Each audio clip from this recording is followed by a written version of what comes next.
Kuna vose vasingakwanise kuona maronda, ndinokumbirisa kuti musaone video iri. Chingoteererai. Tida kutendai muri yeZimbabwe nekuda kwesapoti yese yamunotipa pano paSaint TV abasa richienda mberi. Aiwa, nhasi zvakare ndichidzoka nenyaya yemukomana anonzi yeBlessed Mungate uyo ane makore 29 ekuberekwa. Blessed akaitawo dambudziko ramuri kungoona iro dambudziko rekuva neronda kumeso. So kutaura kunoku Blessed takamutora kuti ange ari anouya kuzoonekwa nachiremba vedu. Tichida kutenda zvakanyanyisa kuna Dr. Munyaradzi Muriva. Rudo runoratidzwa nachiremba ava runoshamisa, nekuti naBlessed wo zvakare vamuti vauye vazomuongororawo pachena. Tinoda kutendai zvakanyanya chiremba pamwe naana chiremba vedu vese vari kubatsira pano paSaint TV. Deno Mwari wamasimba ose akuitirai zvakanaka. So kutaura kuno Blessed Ave Muguta ReHarare umo maari kuda kuti ange ari anobatsirwa. Asi sekuziva kwenyu kuti pane matest akawanda anenge achida kuti ange ari anoitwa.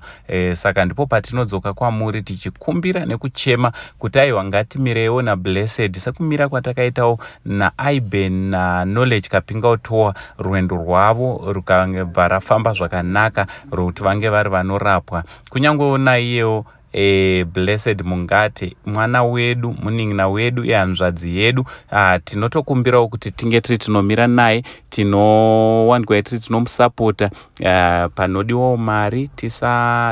Kana tichikwanisa tisakutarise kurutivi, asi ngatiwanikwe tiri tinomira naBlessed. Ndichida kutenda sofa vese vabatsirana naBlessed kuti ange ari anouya muguta reHarare nekumuwanisawo zvakare pekugara, chiwanikwa tiri tinomira naye zvakare kuti awanewo chikafu chekudya paari muno muguta reHarare, also transport.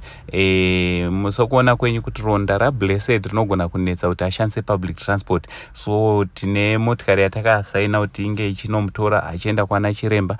Motikari iyi inodawo fuel.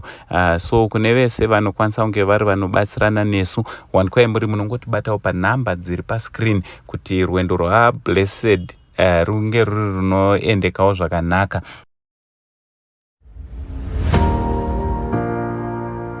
Kuna vose vanoda kuita stocks and indices trading, aiwa makasununguka kunge muri munobata Kundai panhamba dziri pascreen. Kundai ari kuBotswana, so mukamubata paWhatsApp munogona kukurukura kuti munge muri munodzidziswa zvinofamba sei. Kundai anotungamirira kambani inonzi QZ Asset Management. Aiwa, kambani iyi it is a licensed company, kambani inoauditiwa, kambani inodzivirira avo vanenge vachida kunge vari vanoinvesta. So mubate Kundai modzidziswa kuti zvinofamba sei.